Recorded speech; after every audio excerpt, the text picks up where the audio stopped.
People will only listen to what they want to hear.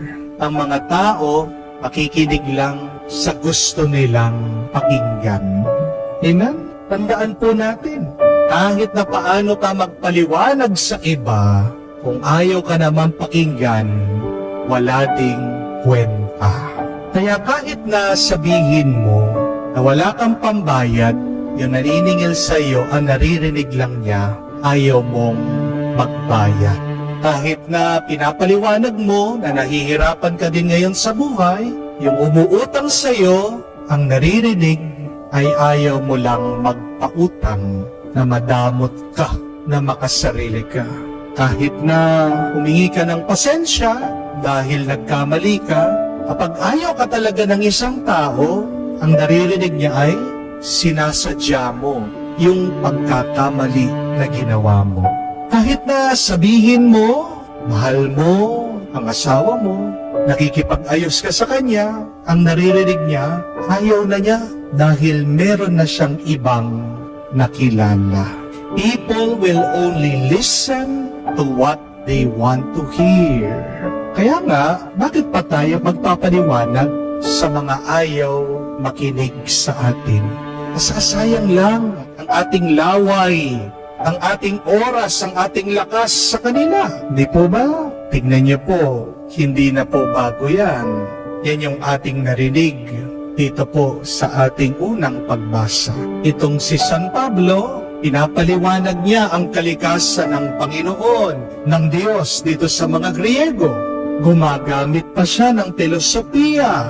Pero noong sinabi niya, yung tungkol sa muling pagkabuhay sa kamatayan ni Jesus, ano pong ginawa ng ibang nakikinig sa kanya? Tinawanan siya. Yung iba, iniwanan siya. Yung iba, hindi siya pinansin. Tingnan niya po, apostol na yan ng Panginoon. Sinugo na siya ng Diyos. Mabuti na yung kanyang pinapahayag.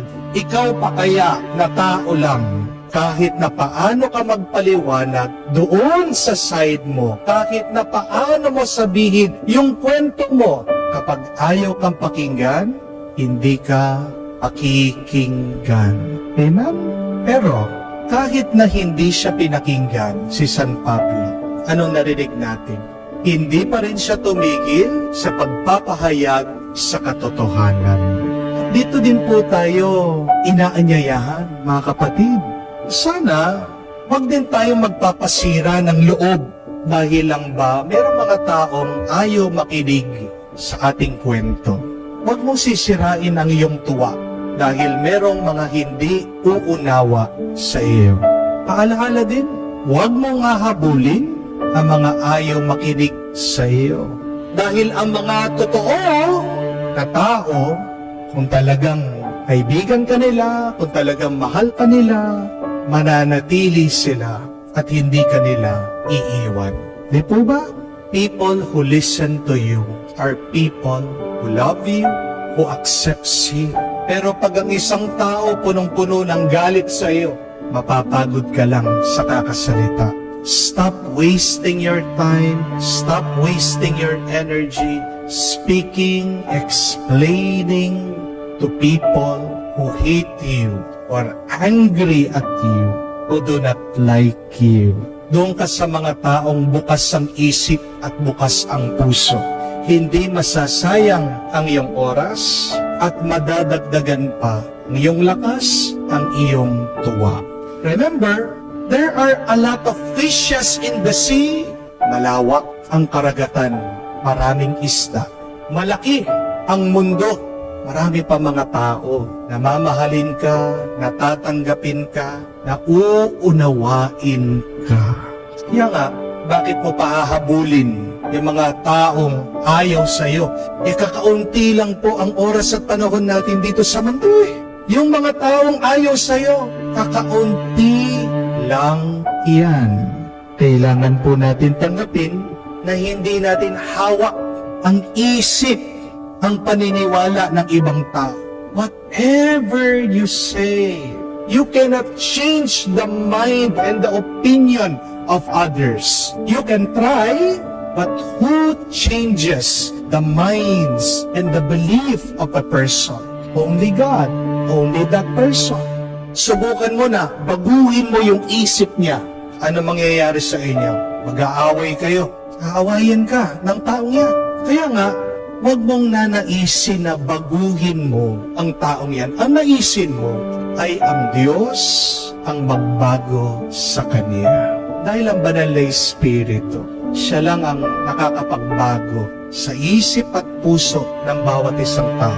Ang banal na Espiritu ang katotohanan ang naggagaboy sa atin sa lahat ng tunay na mabuti at banal. So pray that the Holy Spirit would be the one to move minds and the hearts of people. Ang mabuting gawin ngayon, sana ubusin mo ang iyong oras sa mga makabuluhang bagay, sa mga mahalagang bagay. To convince a person, to change the mind of a person who has closed himself, closed his heart to you, is useless. Kakausapin mo, papaliwanagan mo ang taong saradong isip at puso sa iyo. Nagsasayang ka ng oras, ng lakas at ng panahon. Kung gusto mong baguhin ang isip ng isang tao, para ka bang naglilimas ng dagat, kaya mo bang maubos ang tubig ng dagat? Hindi. Pagpapaliwanag sa mga taong ayaw sa'yo, parang didilig sa disyerto. Madidiligan mo ba lahat ng disyerto? Lahat ng lupa sa disyerto? Imposible. Ang pagkukumbinsi sa isang taong sinara na ang kanyang isip at puso sa iyo, parang pagsusupot ng lahat ng hangin sa mundo, sinasayang mo lang ang iyong buhay. Kung papaliwanagan mo yung mga taong ayaw makinig. Kaya nga po, mas mainam, mas maganda, ubusin natin ang ating oras at panahon, imbis na sa mga taong ayaw makinig, doon sa mga gustong makinig sa atin. At wala nang iba na magagalak na pakinggan tayo kung hindi ang Diyos na gumawa sa atin. God longs for us. God waits for us to speak to Him. Ang Diyos, bukas palagi ang kanyang tenga sa ating mga minamahal niya. Sinasabi mo ba ang iyong kwento sa Kanya? Binubuksan mo ba ang iyong problema sa Kanya? O baka matigas pa rin ang iyong ulo? Binabalik-balikan mo ang mga taong ayaw naman sa iyo. Subukan natin, manatili muna sa Diyos. Sabihin natin lahat sa Kanya at tignan mo kung ano ang mabuting grasya na iyong matatanggap sa ating mahal na Panginoon.